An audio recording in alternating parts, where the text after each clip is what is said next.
할렐루야. 하나님께 영광 돌립니다. 자, 이제 7절로 16절까지 말씀을 살펴봅니다. 기도합니다. 하나님께 영광 돌려드립니다. 로마서를 통해서 우리 가운데 큰 은혜와 깨달음을 더해 주시니 감사합니다. 하나님의 능력과 지혜를 의지합니다. 종을 낮추시고 겸손하게 하시고 이 말씀의 귀한 말씀과 가르침에 통로가 되게 하시고 영상을 통해서 말씀을 사모하는 분들 믿음이 강건해지며 이제는 믿음이 연약한 자들을 감당해내고 우리가 어느 곳에 있든지 뜻이 하나가 되고 마음이 하나 되고 입이 하나 되어 하나님의 영광을 드러내는 삶을 살게 하옵소서. 이제 로마서 본문의 말씀들을 더 깊이 깨닫기를 원합니다.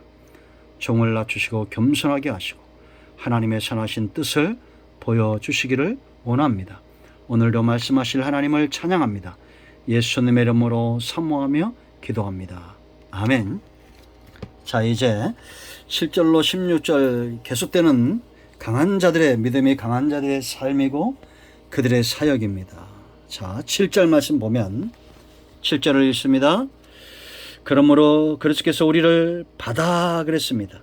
하나님께 영광을 돌리심과 같이 너희도 서로 받으라. 하나님께 영광을 돌리는 삶은 성도의 마땅한 삶입니다. 우리가 존재하는 이유입니다. 그럼 어떻게 해야 될까요? 예수님이 우리를 받았다는 겁니다. 하나님께 영광이 되었다는 거예요.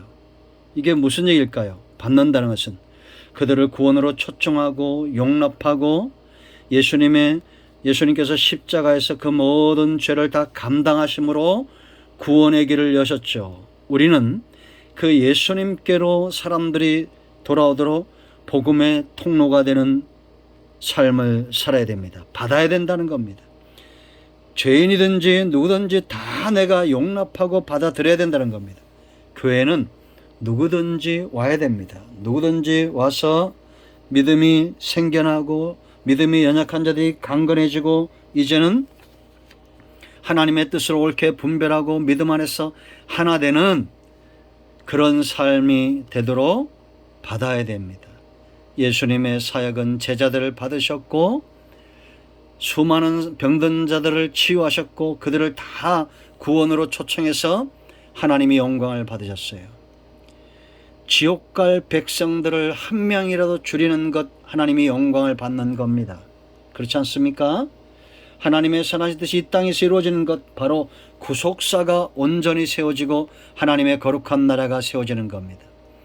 여러분 가운데 마음이 상한 자, 병든 자, 아직 예수 믿는 것에 대한 확신이 없는 자들은 오늘 주신 말씀대로 구원이 여러분 가운데 임하고 믿음이 연약한 상태에서 강한 상태로 나아가기를 축원드립니다.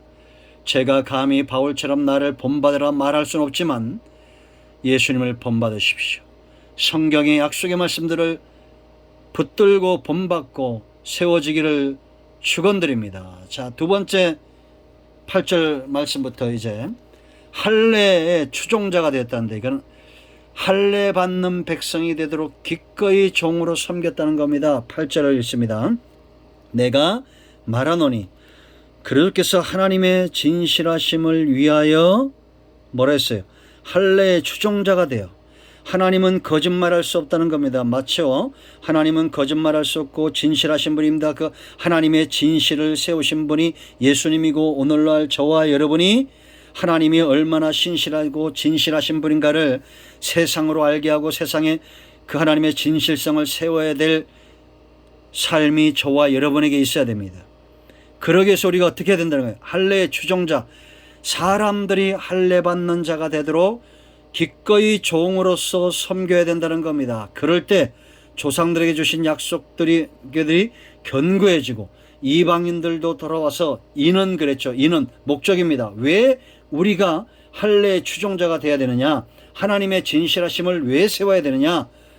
그럴 때 조상들의 약속이 조상들을 통해 주신 약속이 견고해지고 이방인들도 긍휼하심으로 말미암아 하나님께 영광을 돌리는 돌아오는 삶이 있다라는 겁니다. 이것이 바로 13절까지 계속되는 이방인들의 구원을 이야기하고 있다라는 겁니다. 자, 이제 정리합니다. 자, 여러분, 이런 겁니다. 할례는 뭡니까? 할례가 뭔지를 알아야 돼요. 제가 수없이 우리가 출애굽기를 통해서 또 창세기를 통해서 로마서 6장에서 이미 할례에 대해서 배웠죠. 할례라는 것은 내가 의지하는 것, 내 능력에 칼을 대는 겁니다. 칼을 댄다는 것은 내가 이것을 의지하지 않겠다는 거예요. 철저하게 자기 부인합니다. 나는 내 능력으로 살지 않습니다. 나는 내 지혜로 살지 않습니다. 돈이나 명예나 사람을 의지하는 그런 연약함으로 살지 않습니다. 오직 내 삶 가운데 하나님의 선하신 뜻만 세워지길 원합니다. 라고 분명히 믿고 인내하며 기다리는 자들에게 하나님의 약속이 이루어지겠어요? 안 이루어지겠어요? 이루어집니다. 그 약속이 이루어지면 나를 바라보는 사람들이 하나님은 진실하신 분이네 라고 말하겠어요? 안 말하겠어요? 말하겠죠? 그러면 하나님의 진실하심이 세워진다라는 겁니다. 생짜배기였던 이방인들도 하나님의 긍휼하심 가운데 돌아와서 그들을 할례받은 백성으로 섬기는 먼저 믿은 자들의 종과 같은 헌신을 통해서 그들이 하나님께 영광을 돌리는 할례받은 자들이 된다라는 겁니다. 아멘. 어렵지 않은 내용이에요. 그래서 그들이 열방이 하나님께 찬양을 하고, 이제 9절부터 여러분 10절 다 그런 내용입니다.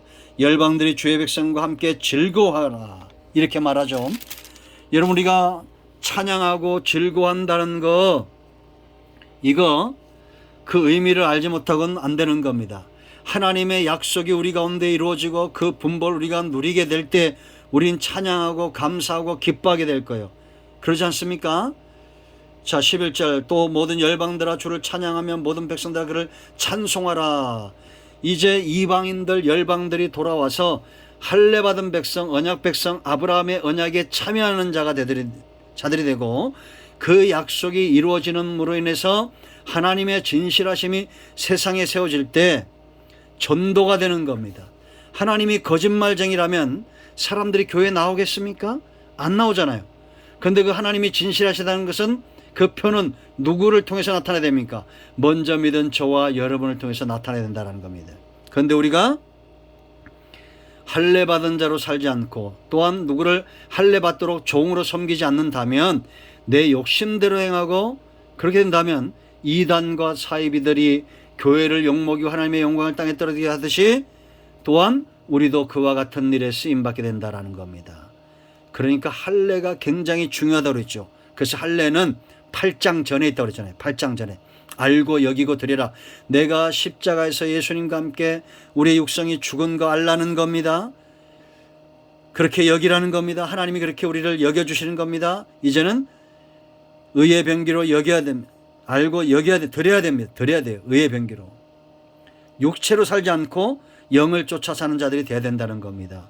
이방인들이 이 놀라운 구원받은 자들이 건너야 될 할례강, 홍해와 요단강에서 그들이 세례를 받았잖아요. 육성이 다 죽은 겁니다. 그리고 이 신비에 들어온 거예요. 우리 유기족과 영이들은 이 놀라운 신비의 세계에 들어오니까 찬양하게 되는 겁니다. 하나님께 영광을 돌리는 거예요. 자, 12절 또 이사야가 이르되 이 새의 뿔이 곧 열방을 다스리기 위하여 일어나신 이가 있으니 열방이 그에게 소망을 두려 하였느니라. 왜 소망을 두겠습니까? 왜 예수님께 소망을 두겠어요? 개봉박두입니다. 그거는 내일 말씀드립니다. 기도합니다. 하나님, 이 말씀대로 되게 하옵소서. 예수님의 이름으로 사모하며 기도합니다. 나사렛 예수의 명하노니 우리 가운데 역사하는 모든 흑암과 어둠의 영들은 묶임을 떠나갈지다. 온 영과 온 마음과 온 신 치유되며 회복될지다. 예수의 이름으로 강건함을 받을지다. 축복하며 치유하며 예수님의 이름으로 기도합니다. 아멘. 응답되었습니다. 할렐루야. 하나님께 영광 돌립니다. 이런 모두를 축복합니다. 아멘.